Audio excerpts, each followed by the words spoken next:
Сәлем құрметтілерім, кеш жарық кештеріңіз көңілді болсын. Кешкі астарыңыз дәмді болсын. Менің қазір айтайын дегенім, мына көп адамдар бар ғой, әлі де бұл біздің айтып жүрген ілімдерімізге қарсы. Бәрі енді қарсылық болады ғой, бірақ өтірік сендердің айтқандарыңның барлығы ешқандай шындыққа жанаспайды. Сендер осы ақша үшін өстіп айтып жүрсіңдер, осындай нәрсені неге айтасыңдар, реальный жұмыс істесеңдерші. Дұрыс өзіңнің, мысалы мен өзім салонда істеймін, маған да туыстарым айтады, неге салоның деген, сен 15 жыл істедің, қаншама үлкен жерде сені оқыттық деп әкем де айтады, қаншама сен Үрімжіде ең мықты күшті мектептерден оқыдың, шашты қандай жақсы аласың, шашыңды ала бер, жұмысыңды жасай бер дейді. Иә, мен салонда істесем ақша табам, бәрін не қылам, бірақ мен ол жұмыстан не үшін кеттім, не үшін кетірді, не үшін мен мамам қайтыс болған кезде барып мен осылай ізденіп кеттім. Осылардың барлығын мен ақырын келе бастадым, осыған әкелді мені. Мен жетіскеннен мынандай жұмысқа шығып елдерге бүйтеді сөйтеді деп айтып отырған жоқпын. Сіздерде қазір болып жатыр ғой, менде болды 3 жыл бұрын. Мысалы кеңірдектен қысылу, көзім өз-өзімнен не қылу, 4 жыл бұрын менде жылау кешке дейін. Бірақ мен мамам қайтыс болған кезде бір тал көзімнен жас шыға алмаймын, эмоция шықпайды. Бірақ күліп жатқан кезде мен ол кісінің не үшін өлді, өлмегенін сол кезде менде бір айтып жеткізе алмайтын сезім болды. Содан бастап менде ізденіп бастады. Адам қайда, не үшін келеді, осы бөліп кете ма адамдар, неге келдік біз деген сияқты. Бізге қазір не үшін біз сонда тамақ ішіп, құр жұмыс істеп, мысалы мен салонда істесем, кешке дейін сол елдердің шашын алып, реальный жұмыс жасайын болды деп мен өзімді өзім іздемесем, мен сонда жерге осы үшін ғана келдім ба? Сол жан бағып ақша тауып, ақшасы бар адамдар неге онда жандары жай таппай жүр? Неге соншама ақшаны тауып жатыр, және тоймай жатыр? Неге тоймай жатыр? Өліп баратыр күніне. Неге жанталасып баратыр? Қазір жетісіп жүрген адам жоқ, бәрін қарайтын болсаң, көптеген адамдар өзін өзі біледі, сыртта күліп деп бүйтіп жүргеніменен ішінде дерті қаншама осы нәрселердің барлығы көп қасиетті ашылатын, қасиет алдағы уақытта оянатын мықты ұрықтар, солардың барлығын сенің кезіндегі мықты ата-бабаң қайда кетті? Қазір неге қазақтың әруағы оянды дейді, жаныңда неге әруақтар жүр деп айтады. Осыны кішкене зерттеп, өздеріңіз ізденіп, неге мен түнде ұйықтай алмаймын, неге өліп қалатын сияқты болам, неге көзім бақырайып жатады деп сұрақ қоймайсыздар ма сонда? Не үшін мен келдім өмірге? Сонда жеп ішу үшін, бала шағаны көбейту үшін сөйтіп келдіңіздер ма? Және айтады кейбір кісілер, мен деген бұндайға сенбеймін, сен бүйтпе, анау-мынау, сонда ақша үшін, сенің көкең. Иә, ондай ой болған, менде де адаммын, менде де ондай ойлар болған.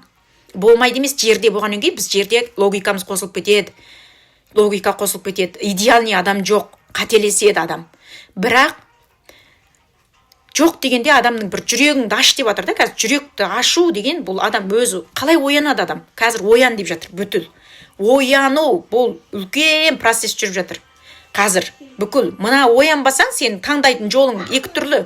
Біреу жоғарыға көтеріліп, сен өзіңді өзің толық түсініп тану, сана деңгейінде көтерілу 5-ші өлшемге. Ал болмаса төменгі деңгейде қалып, құрт құмырсқаның жын шайтанға сенем, анаған сенем, неге жын шайтанға сеніп жүрсің онда? Сөйтіп өмір сүру, елді ананы жеп, мынаны жеп, алдап, өзіңнің не істеп жатқанын білмейсің, елді қинау мысалы адамдарды. Ал біздің мына жолға түскен адамдардың барлығы ешқашан біреуді қинамайды, ешқашан біреудің ала жібін аттамайды. Осы жолға түсіп ақырын өзі бәрінен өткізеді ғой, өйткені бойынан өткізеді. Біреудің ала жібін аттаса қалай болатынын өзі біледі. Түсініп бәрінен сабақ алып отырады. Адам сабағын алып, мен мойындаймын, қабылдаймын, мысалы мен мойындаймын. Көп нәрседе мен өзім мойындаймын, қабылдаймын деген кезде адам сана деңгейінде өсіп отырады. Ары қарай оның рухы жұмыс жасайды бүтін. Адам сана деңгейінде бірден көтеріледі. Сол үшін қазіргі кезде біздің қазақ деген ұлтты не үшін талдап келдің? Сенің мықтылығың, мысалы, қазір Маңғыстауда, Ақтау, Атырау, өзі жерлерді айтып жатыр, өте мықты ұрықтар оянатын жер, сол жерде әулиелер бар, сондай бір. Бірақ адамдар, сол жақтың адамдары болсын, осы Қазақстанның адамдары болсын, кейбір адамдар өзі түсінбейді, андай логикасына қатты сеніп алған, қасиет оянды десе, ол өтірік. Ол деген мындай, қалай оянады, 3-ші көз ашылады десе, ол қандай параллельный өлшемді көресің. Ертең сенің аталарыңның қасиеті саған беріліп жатыр. Сенің ата тегің өзі ертіп жатыр. Сенің нең десе, түк сенбейді. Жоқ, сендер өтірік айдайсыңдар, сендер алаяқсыңдар, сендер мынасыңдар.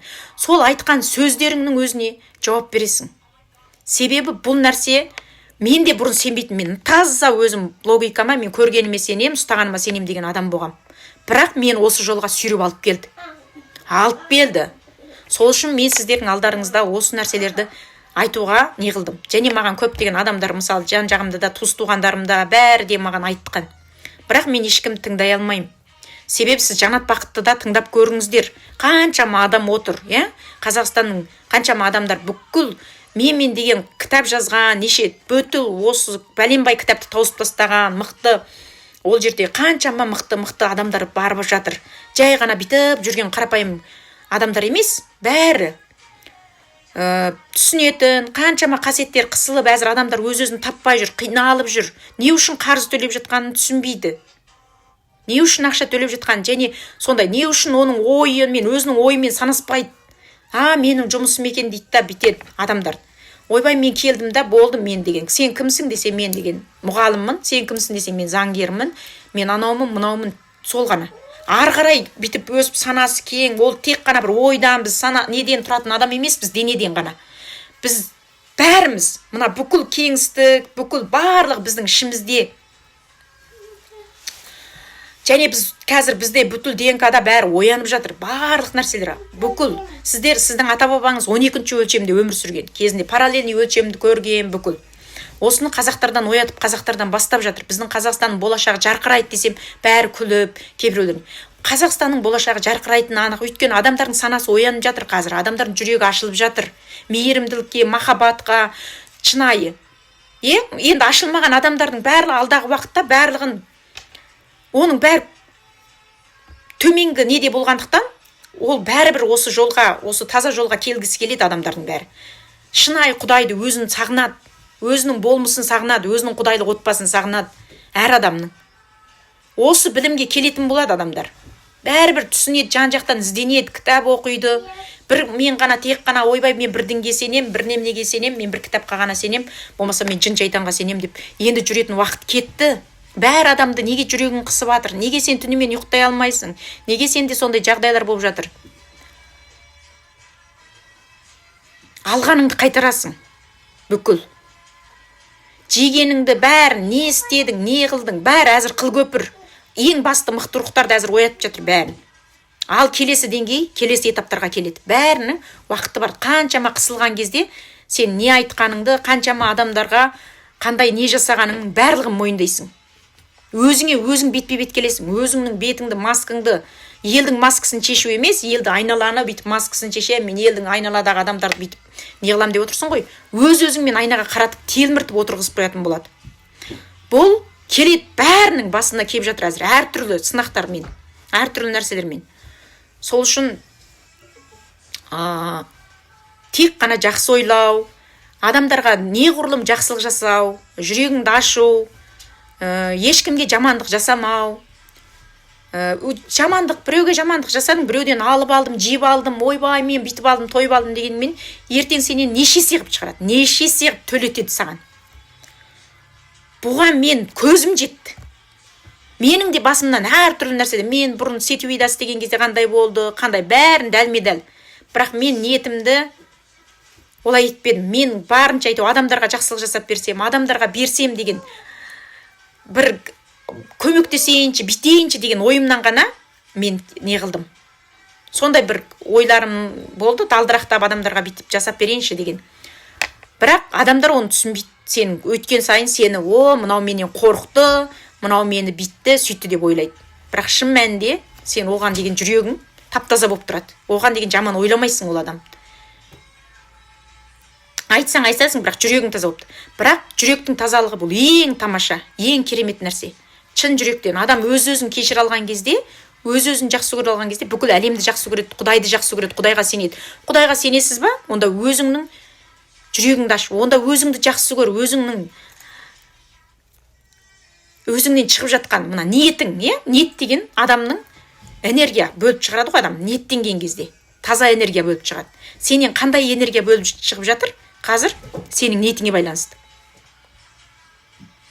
Сол үшін мейлі, кейбір адамдарды мен білем, қаншама адамдар қиналып жатыр, қазір ақшадан қиналып жатыр, жапаланып жатыр, біреу жала жауып жатыр. Ешқашан түсірмеңіз сағыңызды. Алда сіздің өміріңіз, сіз өсейін деп атсыз, дамайын деп атсыз. Керемет болайын деп атсыз сіз. Сізді өсіру үшін сондай адамдар жіберіп, иә сізге не қылады. Бірақ мына жақта пилостық деген карма болады. Ана адам сені жала жапқан, саған беткен адамдардың бәрі минусовый кармаға кетеді да, ал мына жақта сені пилосовый кармаларын қосылатын болады. Сол кезде сен жарық бәрін, бүкіл жоғарғы әлем бәрі мықты математик қой, Құдай бәрін жазып тұр. Сол үшін еш уайымдамаңыздар. Бұл уақытша ғана, уақытша. Шыдаңыздар, бірақ алдағы уақытта бәрі сіз ойлағаннан да керемет болады. Сіз ойлағаннан да керемет болады. Ойбай, мен жапа тарттым, қиналып қалдым деп өзіңізді түсірмеңіз, рухыңызды биіктетіңіз. Жүрегіңізді ашыңыз. Жақсылық жасаңыз. Ешқандай бір дүние, ақша деген нәрсе саған ешқандай бір жақсылыға келмейді. Соған жабысып, соны ойбай қолымнан шығарып алмайын деген кезде, оның барлығы сен неге жабысасың, тура сол нәрсенің бәрін сенен алып қояды.